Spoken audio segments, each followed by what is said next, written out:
Hai semua, di video kali ini kita akan coba melanjutkan fitur di aplikasi yang sudah kita buat, yaitu untuk fitur update-nya.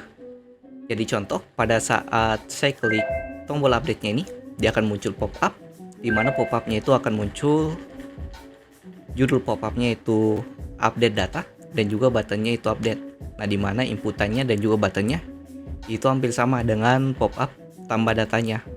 Bedanya yang paling spesifik mungkin di bagian inputannya, di mana inputan dari input fieldnya dan juga text area-nya itu otomatis akan terisi inputannya. Nah, begitupun juga kalau saya klik kategori dari history, dia akan menampilkan text field dengan name history dan juga deskripsinya, deskripsi dari history yaitu lorem ipsum, dan tombolnya itu tombol update. Jadi kita bisa mengupdate datanya pada saat kita mengklik tombol update-nya. Dan pada saat kita ingin mengubah datanya, jadi contoh kita ubah historinya menjadi contohnya name-nya jadi history edit, kemudian kita update. Nah, di dalam database-nya akan ikut terupdate juga datanya berdasarkan nanti ID dari datanya. Nah, kita langsung eksekusi saja codingannya. Nah, di sini pertama mungkin jalankan dulu npm run dev seperti biasa. Selanjutnya kita akan buat tombol yang ada di sini untuk edit datanya. Nah, kita buat klik, kita sebut saja namanya edit data. Dari item, kita ambil objek itemnya yang ini, dan kita save. Dan di dalam kategori store-nya kita akan buat aksi dengan nama edit data yang nanti kita akan return. Nah, di sini kita ambil datanya, const edit data dengan parameter kita sebut saja namanya sama yaitu item, dan untuk isiannya itu sama dengan get data, cuman modal yang akan dia tampilkan bukan modal dialog detail, tapi yang dia tampilkan yaitu dialog dari tambahnya atau tambah datanya. Ini kita panggil dialog value jadi true, dan di sini kita panggil juga untuk fungsi dari is update-nya jadi true. Kita ubah. Nah, di sini kategori titik is update jadi true. Seperti ini. Dan kita return jadi datanya.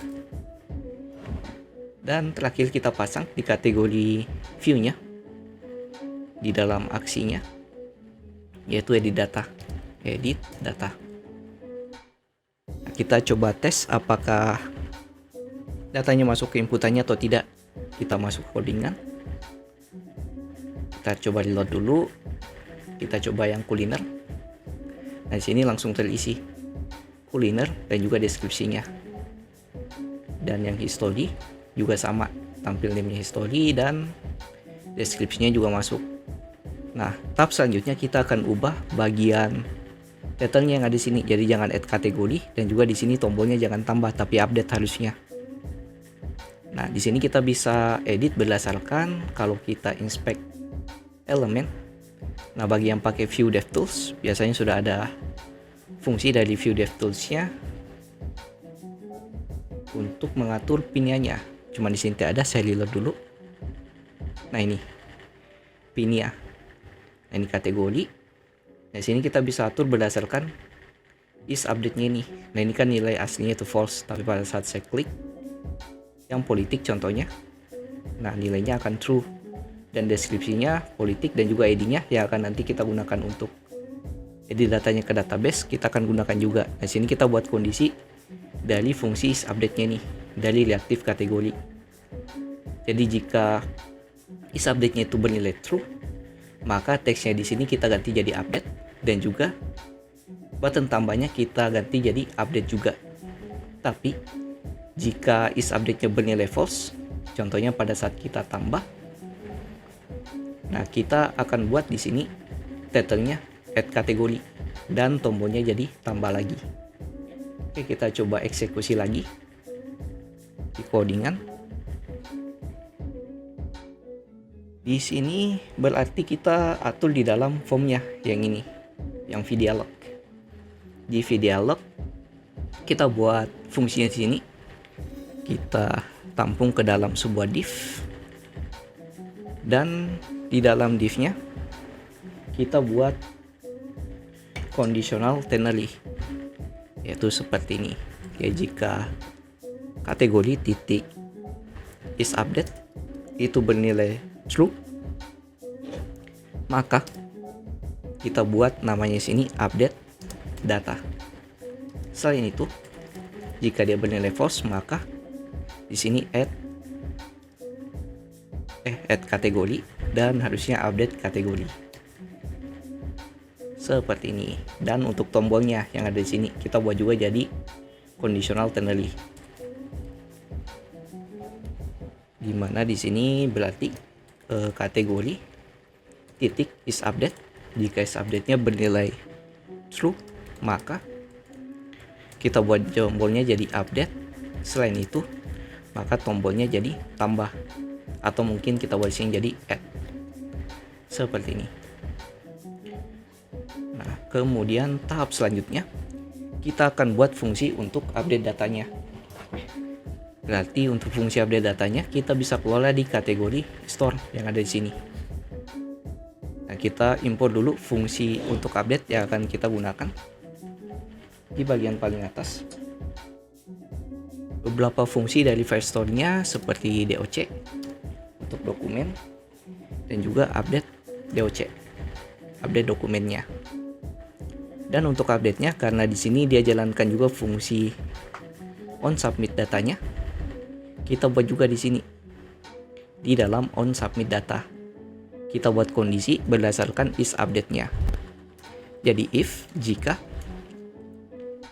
is update kategori dulu, kategori kemudian is update bernilai benar atau true, maka kita buat di sini untuk fungsi update-nya, yaitu karena di async wait atau asynchronous, kita gunakan async wait-nya, kemudian update dodge, ambil dokumen untuk atur kondisinya. Nah, kemudian Firestore-nya atau fungsi Firestore-nya itu berdasarkan kategori yang ada di sini. Nah, ini kategori collection ke sini. Nah, kemudian path string-nya apa? Path string-nya berdasarkan kondisi kategori titik ID, yaitu reaktifnya, habis itu ID-nya. Kemudian koma, kemudian data yang akan kita update yaitu name, itu ambil dari kategori titik name, dan description ambil dari kategori titik description seperti ini. Nah, kemudian selain itu else selain itu maka dia akan jalankan add datanya yang ini, kita masukkan ke dalam.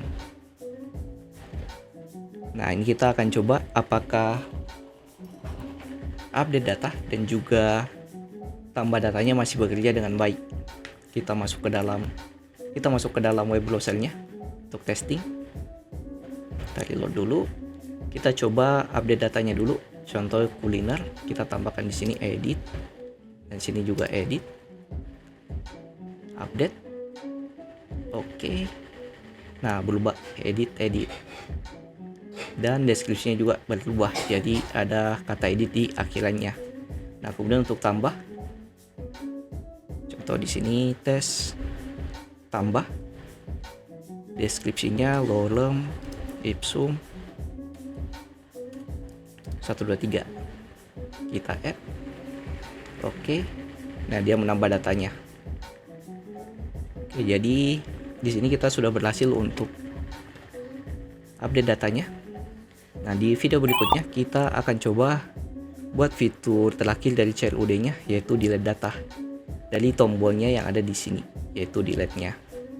Jadi like videonya kalau kalian suka, dislike saja kalau tidak. Share ke teman-teman kalian jika video ini dapat membantu teman-teman kalian juga.